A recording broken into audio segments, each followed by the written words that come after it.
Meus queridos, hoje é sexta e este é o Linha de Frente. As pessoas sem Deus no coração, as pessoas que não sabem se divertir, o que fazem na sexta-feira? Assistem Linha de Frente? Não. Eles põem uma linha na frente. Uma linha branca. Uma linha branca de uma substância proibida. Que é a lambada? Não, a lambada é a dança proibida. Eles fazem uma linhazinha e ficam muito loucos, possuídos pelo tóxico. Como vocês podem perceber, eu estou com calor. Porque subir a escada para começar o programa é dose. E esta questão, ela está dominando o noticiário. Porque o presidente do Senado, Rodrigo Pacheco, ele disse que o Supremo Tribunal Federal tem realizado, aspas, uma invasão de competência do Poder Legislativo, fecho aspas. Isso por conta dos debates na Corte sobre o piso da enfermagem e, o que preocupa mais, a descriminalização do porte, do uso de drogas. A avaliação de Pacheco é de que esses temas devem, pelo menos deveriam, continuar a serem tratados pelo Legislativo e não pelo Poder Judiciário. Um momento raro para quem acompanha os noticiários. Vocês agora... É como os perdidos no mundo da Caverna do Dragão. Quando eles veem o Mestre dos Magos. É que parece pop-up de site. Aparece e some. Então, um momento raro, nós vamos ouvir agora... Olha que coisa, quem diria que ele não falava? Nós vamos ouvir o presidente do Senado. Pode rodar, Alemão. Se pretender legalizar ou descriminalizar, que é uma tese que pode ser sustentada por aqueles que defendem que a questão é mais de saúde pública do que uma questão judicial ou uma questão penal, o foro de definição desta realidade é o Congresso Nacional.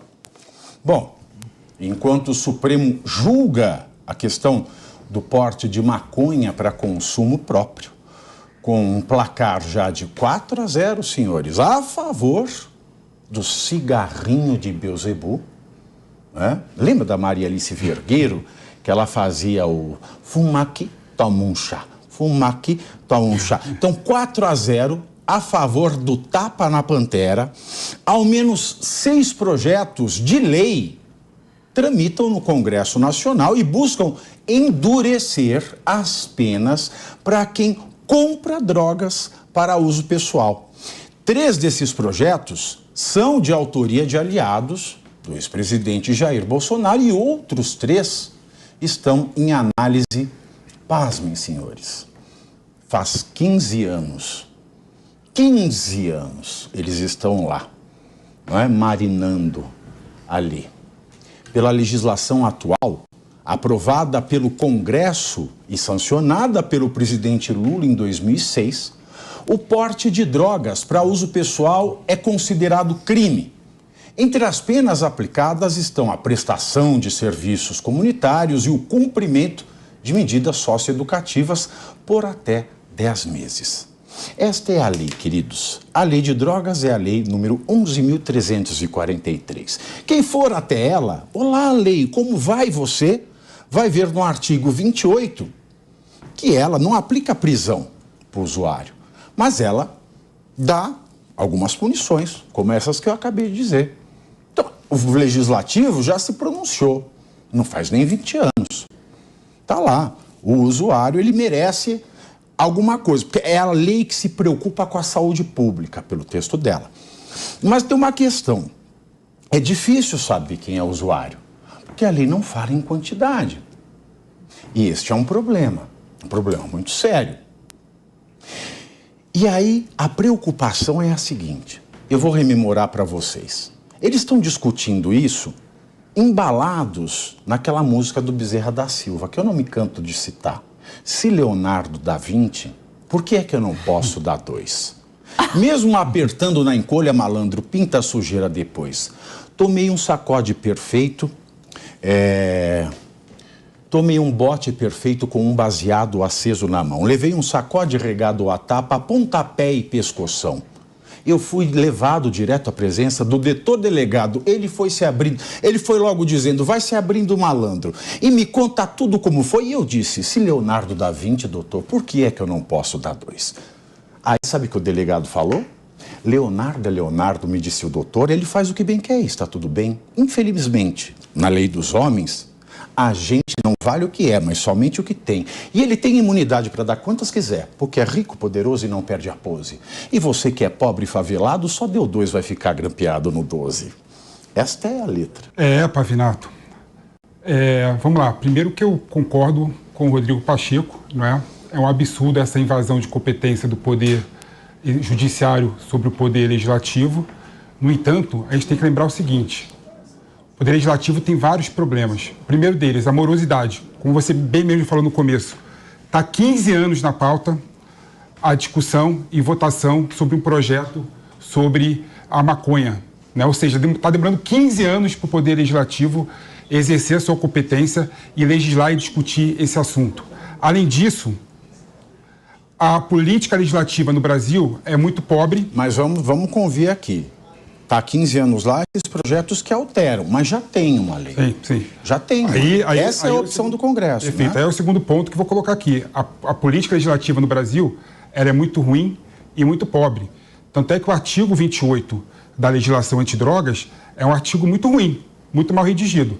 Apesar da legislação e apesar da política legislativa em relação à maconha não ter sido a descriminalização, é claro pela legislação que há um tratamento diferenciado entre usuário e traficante.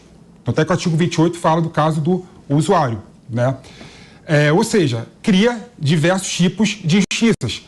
Como bem disse o Alexandre de Moraes no voto dele, a polícia, que é a autoridade policial que faz a abordagem inicial, ela que fica responsável por identificar se a quantidade carregada pelo usuário, pela pessoa, né, faz dele um usuário ou faz dele um traficante. A polícia vai ter que andar com balança de precisão. Essa é a questão. E esse caso específico, Pavinato, que chegou ao STF, é bom lembrar o seguinte, né?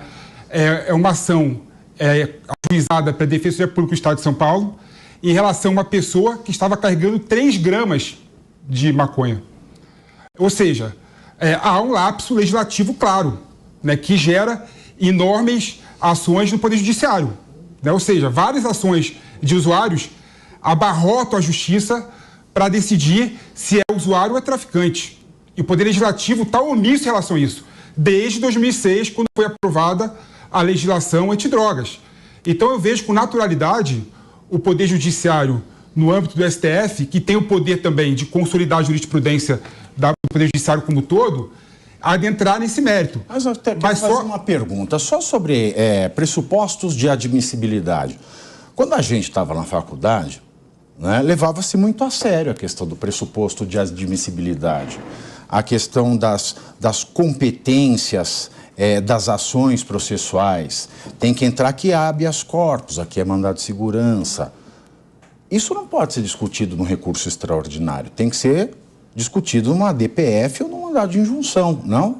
Sim, mas existe um instrumento novo, não tão recente assim, que é a repercussão geral, né? Os ministros do STF podem colocar determinadas matérias com repercussão geral e ele avoca todos os assuntos relacionados ao objeto da ação, né? Ou seja, o Alexandre de Moraes, na verdade foi o Teori, né, que avocou, não, o Gilmar Mendes, desculpa, o Gilmar Mendes, que foi relator da ação, ele avocou para si essa questão porque há uma repercussão geral. Há vários casos semelhantes na justiça no Brasil todo sobre esse assunto.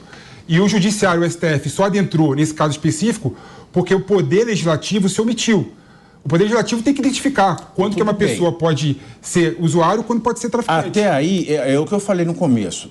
Até aí o Poder Judiciário, por conta disso, definir um critério para avaliação, vai bem.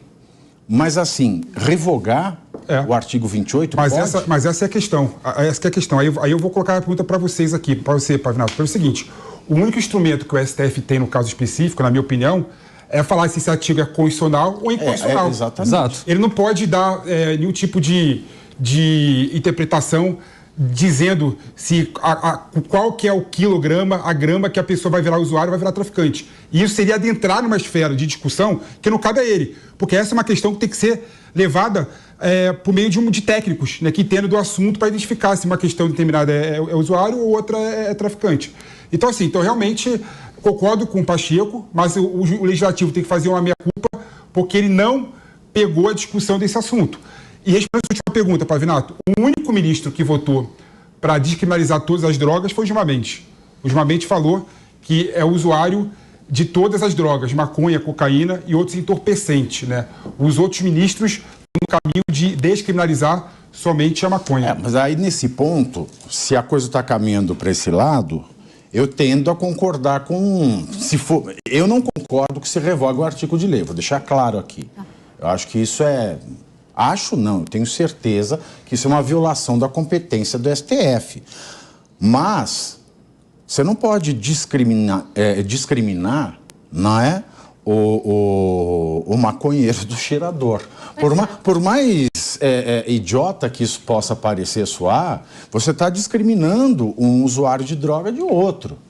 Ou seja, por que a maconha tem um status especial? Hein? Bom, primeiro, boa tarde para os colegas da mesa, os espectadores. Obrigado pelo convite mais uma vez, Pavinato. E a questão é a seguinte, né? Tem dois lados da moeda nesse debate, né? Primeiro deles, concordo com todos os colegas, com o Pacheco também, é uma invasão, né, de competência que o STF faz. O STF se transforma no Supremo Tribunal Federal Legislativo, cada vez mais executivo também, porque ele está falando de política carcerária, que é um papel do executivo. Pois é. Então, claro que quem deveria discutir esse tema é o nosso Congresso. Agora, por que o STF está fazendo isso? Por que não o Congresso? A gente tem um Congresso muito inepto em questões como estas, assim como a questão do aborto, que também não foi para frente, enfim. Então, quanto mais a gente tem um Congresso paralisado com temas que, por eles mesmos, não são vistos como relevantes, o STF começa a tomar algumas atitudes, o que, na minha visão, não é a competência do STF decidir sobre essas pautas. Eu acho que esse é o ponto. Agora, por que o STF está fazendo isso? Porque existe uma demanda mundo afora, segundo uma visão na qual a guerra contra as drogas foi um verdadeiro fracasso, né? Ano passado, Biden mandou soltar, né, com um decreto, milhares de pessoas que estavam presas, né, por traficarem maconha, até mesmo usuários em alguns estados, né, dos Estados Unidos. O Chile já permite que pessoas plantem um certo número de pés de maconha dentro de casa, o Uruguai liberou, a Argentina está indo pelo mesmo caminho. Na Europa, enfim, mesmo que existam leis contra, né, a justiça e a polícia faz vistas grossas. E o que se está revendo hoje no mundo é essa política antidrogas. Mas o que aconteceu com a maconha especificamente? Até mais ou menos 1920, 30, maconha e cocaína eram vendidas nas farmácias, não sei se vocês sabem disso, e eram recomendadas por médicos. No entanto, em relação à maconha... A cocaína também foi. A Merck era dona da patente. Não, mas eu fiquei à vontade para conversar aqui. Vou te esperar ele. Claro. Freud fez experimentos com a cocaína, né? A gente não pode esquecer disso. Mas a maconha, especificamente, ela foi proibida em função da pressão da indústria algodoeira norte-americana no início do século passado. Na época não existia a ONU, né? Mas o que existia era a Liga das Nações. E uma convenção da Liga das Nações decidiu que essa droga deveria ser proibida. Por quê? Porque a maconha ela não é apenas produzida para entorpecentes, né? Aliás, ela tem usos medicinais também. Existem vários casos contra a questão de Parkinson, pessoas que têm epilepsia. Então, ela passa a ser recomendada, não o fumo exatamente, né? Mas o extrato dela. Claro. O povo se aproveita. Pois é. Mas o que acontece? Na indústria algodoeira pressionou... Supositório de binga ninguém quer fazer, né? Exatamente.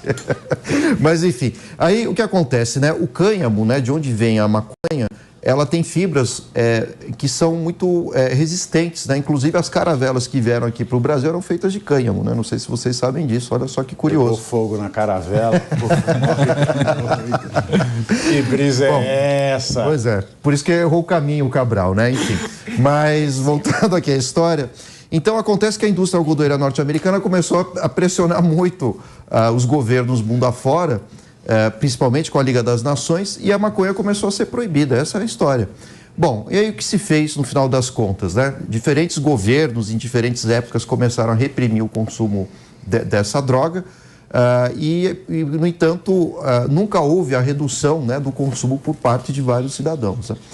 Bom, hoje a gente tem no STF um resultado que está 4-0, o Zanin assumiu essa semana. O Zanin, vale dizer, é formado na PUC, São Paulo, eu acredito que ele vai votar a favor. Melhor faculdade de... Eu acredito que não. Eu acredito que não. Enfim, a não ser pelo fato dele ter acabado de assumir, mas as tradições pucianas, né, acabam conduzindo esse caminho. Não, o perfil dele é de melhor aluno da sala. Então é outra coisa. Mas às vezes os melhores alunos enganam, viu? Enfim. Mas só para concluir a história, eu tenho a impressão que, seguindo tendências internacionais, o STF deva liberar o consumo da maconha. A cocaína eu já não diria... Eu vou já passar para a Dani, mas eu já vou passar com a pergunta e você discorre o que você tinha para dizer. Mas a maconha não é a porta de entrada para outras drogas? Perfeito. Pavinato, existem algumas evidências, né? Tem até... Aqui o Rolf, da organização Cruz Azul, enfim, várias outras organizações que depois eu até posso postar aqui para vocês, que fizeram pesquisas, né, com usuários de outras drogas, falando até, perguntando, né, qual foi a sua primeira droga. A maioria deles responderam que foi a maconha. Tá? E ali eles colocam também que efetivamente acaba sendo, né, com uma parte, a maconha uma porta de entrada também. Assim como outras drogas, tá? Como, por exemplo, o álcool, enfim. Mas existe sim essas estatísticas que mostram que a maconha é também uma porta de entrada. Agora, Paulo, com relação a tendências internacionais, tá? Se o STF for seguir tendências internacionais, na verdade eles vão proibir e não liberar. Tá? Nós tivemos recentemente, aliás, em março, o Conselho Internacional de Controle de Narcóticos da ONU, eles publicaram ali o fracasso, tá, das políticas dos países que liberaram drogas, que o tráfico não diminuiu, muito pelo contrário, ainda teve um impacto também no sistema de saúde. Alguns estados ali nos Estados Unidos estão tentando rever essa questão da liberalização, porque hoje estão com problemas sérios na saúde pública. Então, quando a gente fala hoje de tendência internacional, é rever e tentar entender, não é, essas questões que deram muito errado para os países e para as localidades que simplesmente liberaram a questão das drogas, não é? Porque o tráfico não deixou de existir, muito pelo contrário, ele aumentou, não é? Esse comércio ilegal, ele aumentou efetivamente, a exploração também de pessoas vulneráveis também aumentou. Então, quando a gente está falando, que tendência internacional? Então, nós precisamos de mais dados e entender, afinal de contas, que tendências são essas.